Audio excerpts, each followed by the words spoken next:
इस्लाम और मुसलमान चैनल पर हमारी अपलोड्स की सफलता इस बात से आंकी जा सकती है कि कई लोग अपने प्रश्न लेकर चैनल पर आने लगे हैं। इनमें कुछ वो हैं जिनके जेन्युइन सवाल हो सकते हैं, तो दूसरी ओर ऐसे भी कुछ लोग चैनल पर आए हैं जिनके लिए केवल कुरान और इस्लाम में खोट निकालना सबसे बड़ा उद्देश्य है। ये लोग गर्व करते हैं कि ये इस प्रकार कुरान और हदीस पर या पैगंबर की जीवनी पर उंगली उठाकर कोई बड़ा काम कर रहे हैं, जबकि असल में यदि गीता की नज़र से देखें तो ये केवल कलयुग के तमस में घिरे लोग हैं जिनको अपने आत्मिक उत्थान की कोई चिंता नहीं, और चिंता है तो केवल इसकी कि कैसे दूसरों को जलील और रुस्वा कर सके। इस्लाम और मुसलमान चैनल पर अपलोड हुए एक वीडियो पर लिखते हुए श्रीमान योगेंद्र सिंह ने लिखा कि तुम लोग सच से भागने के लिए जलेबी क्यों बनाने लगते हो। उन्होंने लिखा कि तुम लोग जहां भी फंसते हो आयत का तर्जुमा अपने हिसाब से बनाने लगते हो। मैं तुम्हारे कुरान और हदीस से प्रूफ करूंगा कि मोहम्मद साहिब नबूवत मिलने के बाद भी सुसाइड करना चाहते थे, मुझे उसका जवाब दो। इन्होंने ये भी लिखा कि मेरे भाई, अगर हदीस कमज़ोर है तो उनमें आग क्यों नहीं लगा देते हो, जिनकी वजह से इस्लाम को जलील होना पड़ रहा है। योगेंद्र जी, नबूवत मिलने के बाद क्या पैगंबर मोहम्मद साहिब सुसाइड करना चाहते थे? इसका उत्तर आपको आगे देंगे जब हम दिखाएंगे कि असल में नबूवत मिलना क्या होता है। ये इतना बड़ा ओहदा है कि हम अपनी संकीर्ण मानसिकता से उस व्यक्ति की रूहानियत का लेवल समझ ही नहीं सकते कि जिसको नबूवत का दर्जा दिया गया है। जब हम उस लेवल की ही था नहीं पहचान सकते, उसकी समझ नहीं बना सकते, तो हम कैसे समझ सकते हैं कि पैगंबर के दिल में क्या चल रहा था और वो किस व्यथा से गुजर रहे थे। क्या पैगंबर मोहम्मद ने स्वयं कहा किसी भी स्थान पर कि वो सुसाइड करने का मन बना रहे हैं, या आप जैसे आत्मिक लेवल के किसी व्यक्ति ने अपने मन से जो समझा वो उसने लिख दिया? इस पर डिटेल में उत्तर देंगे, पर पहले देखते हैं योगेंद्र जी का ये कथन कि मेरे भाई, अगर हदीस कमज़ोर है तो उनमें आग क्यों नहीं लगा देते हो, जिनकी वजह से इस्लाम को जलील होना पड़ रहा है। योगेंद्र जी, पंचविंसा ब्राह्मण 8-10 के अनुसार Prajapati went on top of his own little girl Lusas. His semen took off. It was poured on this, the earth. He made it consume it, thinking, let this semen of mine not be ruined. He made it something genuine, to be specific, cows. यानी एकदम साफ लिखा है कि प्रजापति ने अपना सीमेन अपनी पुत्री उषा की कोख में डाला तो उससे गाय जैसे क्रिएशन पैदा हुए। इसी प्रकार ऐतरिया ब्राह्मण 6-5-27 के अनुसार for the semen resembles something unspeakable partially emptied forward into the womb, the sperm winds up noticeably mixed. For when Prajapati had bodily intercourse with his little girl, his sperm was poured forward upon the earth and was stirred up with it. This was accomplished for making the sperm deliver organic product. यहाँ भी एकदम साफ लिखा है कि प्रजापति ने अपना सीमेन संभोग के दौरान अपनी पुत्री की कोख में डाला तो आगे का क्रिएशन क्रिएट हुआ। इसी प्रकार मत्स्य पुराण 3:43-44 के अनुसार Brahma let go with energy in her organisation, wedded Satarupa and started to pass his days in delight inside a lotus. He delighted in the organization of Savitri for a long time, and after quite a while, Manu was destined to them. ये translation Talukdar of Awadh का किया हुआ है, जिसको alter किया BD Basu ने। साफ है कि ब्रह्मा ने अपनी पुत्री सतरूपा से विवाह किया और उनके साथ सहवास प्रारंभ किया। बड़े समय तक वो सावित्री के साथ सहवास करते रहे, जिसके पश्चात उनका मनु से विवाह हुआ। बृहदारण्यक उपनिषद 1:4-3 पर अपने विचार व्यक्त करते हुए आदि शंकराचार्य ने ब्रह्मा की पुत्री सतरूपा का विवाह मनु के साथ हुआ और उन दोनों के मिलन से आगे का क्रिएशन वजूद में आया, इस बात को स्वीकारा है। आदि शंकराचार्य लिखते हैं, He the Viraj called Manu was joined with her, his little girl called Satrupa, whom he thought about as his better half. From that union men were conceived. Adi Shankaracharya on Brihadaranyaka Upanishad 1:4-3, translated by Swami Madhavananda. Brihadaranyaka Upanishad का अगला मंत्र 1:4-4 भी कहता है, She fled and ended up plainly unique creatures, and Prajapati expected the male types of those creatures and had intercourse, peruse assault with her. Thus all such animals were conceived. So this demonstrates creation occurred after Prajapati assaulted his little girl. Prajapati के अपनी पुत्री शतरूपा से संभोग के नतीजे में सारे पशु क्रिएट हुए। इसी प्रकार वेद 1061 से 7 में भी अनेक ट्रांसलेटर्स ने ऐसे ही उल्टे सीधे अर्थ लिख रखे हैं, जिसके अनुसार प्रजापति ने अपनी पुत्री से रिश्ता बनाया, कैसे सेमेन यानी वीर्य फैलाया गया और उसके पश्चात इस पुत्री और रुद्र यानी शिव का रिश्ता बना। पंडित राम गोविंद त्रिवेदी इनका हिंदी अनुवाद करते हुए लिखते हैं कि जिस समय पिता युवती कन्या उषा के ऊपर पूर्वोक्त रूप से रतिकामी हुए और दोनों का संगमन हुआ, उस समय दोनों की परस्पर संगमन से अल्प शुक्र का सेक हुआ। सुकर्म के आधार स्वरूप एक उन्नत स्थान में उस शुक्र का सेक हुआ। जिस समय पिता ने अपनी कन्या उषा के साथ संभोग किया, उस समय पृथ्वी के साथ मिलकर शुक्र का सेक किया। सुकृति देवों ने इससे व्रत रक्षक ब्रह्मा, वास्तोष्पत्ति व रुद्र का निर्माण किया। जैसे इंद्र नमुची के वध काल में युद्ध में फेन फेंकते हुए आए थे, वैसे ही मेरे पास से वास्तोष्पति ने प्रतिगमन किया। वे जिस पैर से आए थे उसी से लौट गए। अग्ररा लोगों ने मुझे दक्षिणा स्वरूप जो गायें दी थी उन्हें उन्होंने दूर किया।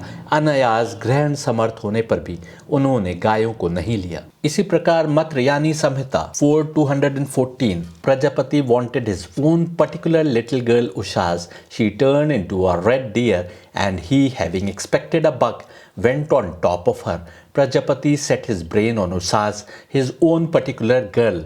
She, having turned into a deer, stopped for him. He, having turned into a buck, bounced on her. He, Rudragni, reflected, "For this have the divine beings delivered me for supervision. This one, Prajapati, transgresses. Give me a chance to puncture him." He penetrated him. Pierced, he diverted from his buck appearance and rose upwards. कि प्रजापति ने कैसे एक mail dear की shape ली और उसकी पुत्री उषा ने एक फीमेल डियर की शेप ली और इस प्रकार दोनों एक सेक्सुअल रिश्ते से गुजरे। लॉर्ड ऑफ द यूनिवर्सेस, सारे क्रिएशन का बनाने वाला, उसके लिए ये भी कहा जा रहा है कि उसने अपनी पुत्री से संभोग किया। और एक जगह नहीं कहा जा रहा, कई कई जगह यही मेंशन किया गया है। कई हिंदू स्कॉलर्स का मानना है कि वेद या पुराण आदि के ये मंत्र सिंबॉलिक हैं, परंतु अधिकतर यहाँ तक कि स्वामी प्रभुदा या स्वामी विजनानंदा जैसे ज्ञानी भी इनको समझाने की कोशिश में दिखाई देते हैं। समझाने की कोशिश में कुछ लोग यहाँ तक लिख देते हैं कि यही कारण है कि हिंदू धर्म में ब्रह्मा की पूजा नहीं होती। पूजा होती है या नहीं, ब्रह्मा को तमाम हिंदू क्रिएटर समझते हैं। ये बात हो रही है तमाम क्रिएशन के उत्पत्ति के समय की, यानी यदि आज की समझ से देखा जाए तो उत्पत्ति ही पुत्री के साथ संभोग से हुई। अब यदि योगेंद्र जी का कथन देखा जाए, जिसके अनुसार वो कहते हैं कि मेरे भाई अगर हदीस कमज़ोर है तो उनमें आग क्यों नहीं लगा देते हो, जिनकी वजह से इस्लाम को जलील होना पड़ रहा है, तो योगेंद्र जी के इस कथन के अनुसार तो हिंदुओं को इतने सारे ग्रंथ आग के हवाले करने होंगे। क्या हिंदू तैयार हैं अपने तमाम ग्रंथों को आग के हवाले करने के लिए? लेकिन ये तो केवल योगेंद्र जी को दो टूक जवाब देने की कोशिश में बोल दिया। पुराण और वेद आदि के कमेंटेटर्स समझ ही नहीं पाए कि क्या बात हो रही है। हमको हकीकत को समझना होगा। वेद डिवाइन किताब है। वेद जब क्रिएशन प्रोसेस की बात कर रहे हैं तो दिव्य आत्मा शक्ति की बात कर रहे हैं, यानी ऐसी शक्ति जो दिव्य रूपी भी है, यानी नूर है, और आत्मा है, यानी नूरानी रूह है। मैटेरियल सोच में गिरफ्तार कमेंटेटर्स दूसरे प्लेन की बातों को नहीं समझ पाए। वेद डिवाइन किताबें हैं, पुराण नहीं है। पुराण आम इंसान व्यास द्वारा रचित पुस्तकें हैं। व्यास भी मैटेरियल सोच में घिरे थे, वो भी नहीं समझ पाए कि वेद दिव्य आत्माओं की बात कर रहे हैं, नूरानी रूहों की बात कर रहे हैं। तो ऐसे में पुराण में भी सारी कहानियां लिख दी गई जिनका हकीकत से कोई सरोकार नहीं। जहां पर संभोग की बात हो रही है वो तो नूरानी रूहों का आपस में विलय है, क्योंकि ये धर्म के ज्ञानी समझे जाने वाले मटेरियल प्लेन से उठकर रूहानी प्लेन की बातें नहीं समझ पाए, इसलिए इन्होंने ऐसी बेतुकी बातें किताबों में लिख दी। जो यहाँ हुआ वही वहाँ भी हुआ। मैटेरियलिस्टिक सोच में घिरे इंसान पैगंबर की जिंदगी में रूनुमा होने वाले रूहानी वाकयात को कैसे समझ सकते थे? उनकी दुनियावी निगाह ने जो समझा वो उन्होंने हदीसों की शक्ल में नकल कर दिया। आज यदि कुछ बेतुकी हदीसें किताबों में आ गई हैं तो समाधान उनको आग के हवाले करना नहीं है।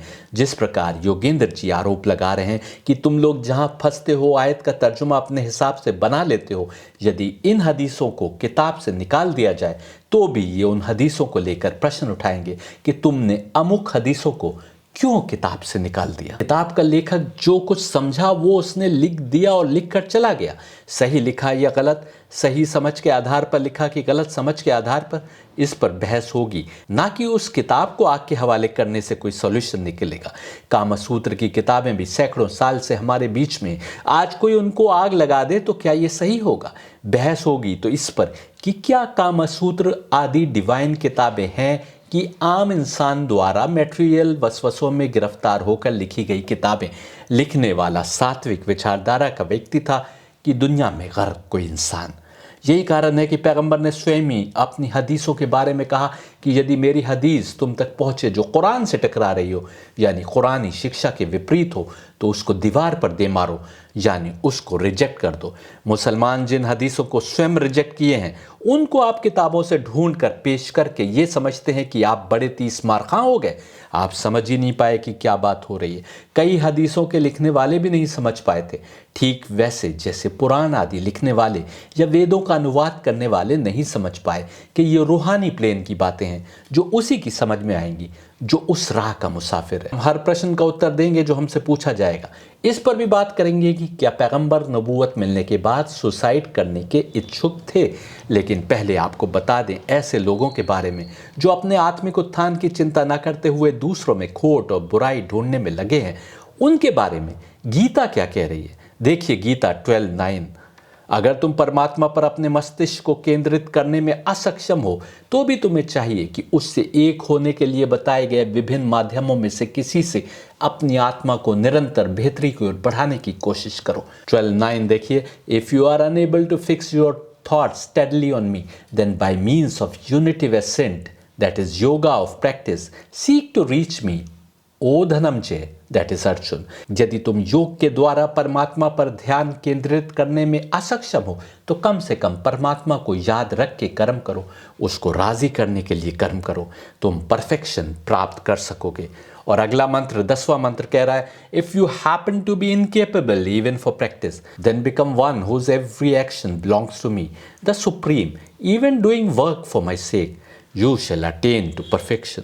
यदि इतना भी नहीं कर सकते तो उस एक मैव में ही आसरा ढूंढो और जो भी कर्म करो उनके लाभ हानि की चिंता किए बिना अपनी आत्मा पर पूरी तरह अंकुश लगा के करो। और 11वां मंत्र कह रहा है, if you are unable to do even this, then seek refuge for your individuality in my unitive being, renouncing the benefits of all actions as one of controlled self। सत्य मार्ग पर कर्म करने से बेहतर है ज्ञान, और ज्ञान से बेहतर है तपस्या या मेडिटेशन, मेडिटेशन से बेहतर है अपने कर्मों को उसके आगे सुपुर्द करना। ऐसे रेनंसिएशन के आगे शांति है।